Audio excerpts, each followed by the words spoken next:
ഇരിക്കുന്നത് ഈ ഓർഗാനിക്കിൻ്റെ പ്രൊഡക്ട്സുകൾ അവൈലബിൾ ആയിട്ടുള്ളതൊക്കെ ജനങ്ങളിലേക്ക് എത്തിക്കുക അല്ലെങ്കിൽ അവർക്ക് പരിചയപ്പെടുത്തുക എന്ന ഉദ്ദേശത്തോടുകൂടിയാണ് ഈ എക്സ്പോ ഇവിടെ തുടങ്ങിയിട്ടുള്ളത്. നമുക്കറിയാം, ഇന്ന് നമ്മൾ കിട്ടുന്ന മിക്കവാറും പ്രൊഡക്ട്സൊക്കെ ഒന്നിലെ മായം ചേർത്തതായിരിക്കും, അല്ലെങ്കിൽ കെമിക്കൽ ഫെർട്ടിലൈസേഴ്സും അല്ലെങ്കിൽ കെമിക്കൽ പെസ്റ്റിസൈഡ്സും അടിച്ച് മാരകമായ സ്ഥിതിയാണ് നമുക്ക് കിട്ടുന്നത്. അപ്പോൾ നമ്മളുടെ അസിസിയുടെ ഉദ്ദേശം എന്ന് വെച്ചാൽ ശുദ്ധമായ ഭക്ഷണം ജനങ്ങളിലേക്ക് എത്തിക്കുക എന്നുള്ള ഉദ്ദേശത്തോടെ നമ്മൾ തുടങ്ങിയത്. അപ്പോൾ അതിന് നമ്മൾ ശുദ്ധമായിട്ടുള്ള വിഷം അടിക്കാതെ പച്ചക്കറി ഇവിടെ ഉത്പാദിപ്പിക്കുന്നുണ്ട്. അതുപോലെ മറ്റുള്ള പലവ്യഞ്ജനങ്ങളും നമ്മൾ നല്ല പ്രോഡക്ട്സ് നോക്കിയിട്ട് ഇവിടെ കൊണ്ടുവന്ന് വിൽക്കുന്നുണ്ട്.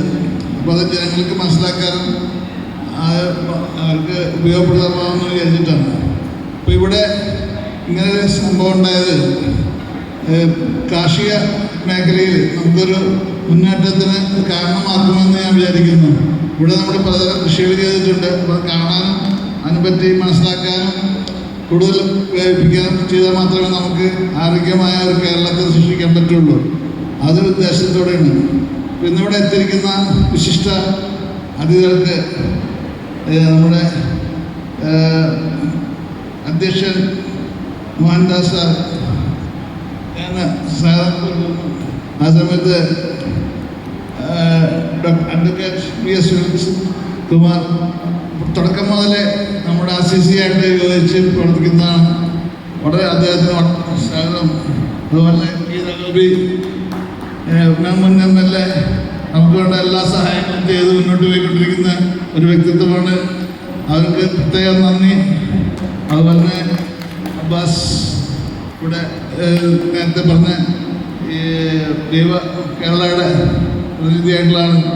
എല്ലാവർക്കും നാസർ ഇവിടെ ഇരിപ്പുണ്ട്. നാസർ നമുക്ക് വേണ്ടി പല കാര്യങ്ങളും ചെയ്യുന്നുണ്ട്. അപ്പോൾ എല്ലാവർക്കും ഇവിടെ നസീമുമാണ് മുൻ പ്രസിഡന്റ് ഇവിടെ ഒരു സ്റ്റാള് തുടങ്ങിയിട്ടുണ്ട്. ആദ്യത്തെ സെയിൽ ഞാൻ ചെയ്തു. എൻ്റെ ഭാര്യ പറയണം, പുറത്തുനിന്ന് മേടിക്കുന്ന ഈ പൊടികളേക്കാളൊക്കെ ഏറ്റവും നല്ലതാണ്, അതുകൊണ്ട് പ്രത്യേകം ഇവിടെ വന്നാൽ മേടിച്ചിട്ട് ചെല്ലാൻ വന്നിരിക്കുകയാണ്. അപ്പോൾ അത് നല്ലൊരു കോംപ്ലിമെൻ്റാണ്. ഞങ്ങളടുത്ത് എല്ലാ തരത്തിലുള്ള കമ്പനികളുടെ പൊടികളുണ്ടെങ്കിലും അതിനേക്കാൾ ഉപരി അപ്പോൾ അത് നമുക്ക് നമ്മുടെ നാട്ടിലെ ആളുകൾ ഉണ്ടാക്കുന്നത് കൊണ്ട് കൂടുതൽ അഭികാമ്യമാണ്. അത് എല്ലാവരും സാധനങ്ങൾ ഇവിടെ വാങ്ങിച്ച് അവരെ പ്രോത്സാഹിപ്പിക്കുന്നത് ഞാൻ പ്രത്യേകം പറയുന്നു. അതുപോലെ ഇവിടെ നമ്മളെ സന്നിധരായിരിക്കുന്ന ശ്രീമതി ഷീമ ആന്റണി, ഡോക്ടർ രജനി ഈ നാച്ചുറോപ്പതി രംഗത്ത് പ്രവർത്തിക്കുന്ന ഒരു വ്യക്തിത്വമാണ്. വളരെ നമുക്ക് വേറെ പാർശ്വഫലങ്ങളില്ലാതെ നല്ല ആരോഗ്യത്തിലും പറ്റുന്ന വിധത്തിലുള്ള കാര്യങ്ങളാണ് ചെയ്യുക. അതുപോലെ ഡോക്ടർ സുവർണ അരുൺകുമാർ PJ മാത്യു സാറ് നമ്മുടെ അസിസിയായിട്ട് വളരെയധികം അടുത്ത് പ്രവർത്തിക്കുന്ന ആളാണ്. നമുക്ക് വേണ്ടിയുള്ള എല്ലാ സഹായങ്ങളും അഡ്വൈസ് ചെയ്തുകൊണ്ടിരിക്കുന്നതാണ്. അദ്ദേഹത്തെ പ്രത്യേകം സ്വാഗതം പറയുന്നു. അതുപോലെ നാട്ടിലെ എല്ലാവരോടും ഈ സംരംഭത്തെ പ്രോത്സാഹിപ്പിക്കാനും ഇത് മുന്നോട്ട് കൊണ്ടുപോകാനും ഒക്കെ എല്ലാ കൊല്ലവും ഇതുപോലെ വ്യാപകമായി, ഇത് തുടക്കം മാത്രമാണ്.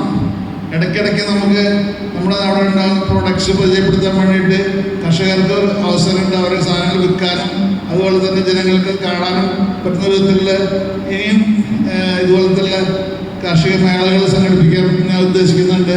അത് നിങ്ങളുടെ എല്ലാവരുടെയും സഹകരണം കിട്ടുമല്ലോ, ഉറപ്പിക്കാനല്ലേ? Okay, thank you. അങ്ങനെ ആയിരിക്കണം. നമ്മുടെ ആരോഗ്യം ഇപ്പോൾ മറ്റേ മരുന്ന് ഷോപ്പിലോ അല്ലെങ്കിൽ ഏതെങ്കിലും ആശുപത്രികളല്ല ഉള്ളത്. നമ്മുടെ ആരോഗ്യം കിടക്കുന്നത് അത് നമ്മുടെ മണ്ണിലാണ്. മണ്ണിൽ നിന്ന് നമുക്കറിയാം വെണ്ടയ്ക്ക ഉണ്ടാക്കുന്നുണ്ട്. സാധാരണ ഇംഗ്ലീഷ് വളമിട്ട് വെണ്ടയ്ക്ക ഉണ്ടാക്കിയാൽ അതിൻ്റെ രുചിയോ അല്ലെങ്കിൽ അതിൻ്റെ പോഷകഗുണങ്ങൾ ഉണ്ടാവില്ല. നമ്മൾ ഓർഗാനിക്കായിട്ട് ചെയ്യുമ്പോഴേ അതിൻ്റെ ശരിയായിട്ടുള്ള രുചിയും ആരോഗ്യത്തിന് പോഷകങ്ങളും ഉണ്ടാവുള്ളൂ. അപ്പോൾ അങ്ങനത്തെ സാധനങ്ങൾ കഴിച്ചിട്ട് നമുക്ക് ഡിഫറൻസ് അറിയാൻ പറ്റും. ഇപ്പം ഞങ്ങൾ കുറച്ച് കൊല്ലമായി ഇത് നടന്നുകൊണ്ടിരിക്കുന്നപ്പോൾ 10-12 കൊല്ലമായിട്ട് നമ്മുടെ ഈ രംഗത്തുണ്ട്. അപ്പോൾ നമുക്ക് മനസ്സിലാക്കാൻ കഴിഞ്ഞത് ജനങ്ങളെ നല്ല പ്രോഡക്റ്റ് ആഗ്രഹിക്കുന്നുണ്ട്. അത് ഉണ്ടാക്കിയാൽ നമുക്ക് അതിൻ്റെ പ്രീമിയം പ്രൈസിന് വിൽക്കാൻ പറ്റും. അപ്പോൾ നിങ്ങൾ ഓരോരുത്തരും കഴിയുന്ന വിധത്തിലുള്ള പ്രോഡക്റ്റ് ഉണ്ടാക്കി ഇവിടെ കൊണ്ടുവന്നാൽ നമുക്ക് ഇടയ്ക്കിടയ്ക്ക് ചന്ത, ഓർഗാനിക് ചന്ത നടത്താൻ പറ്റും.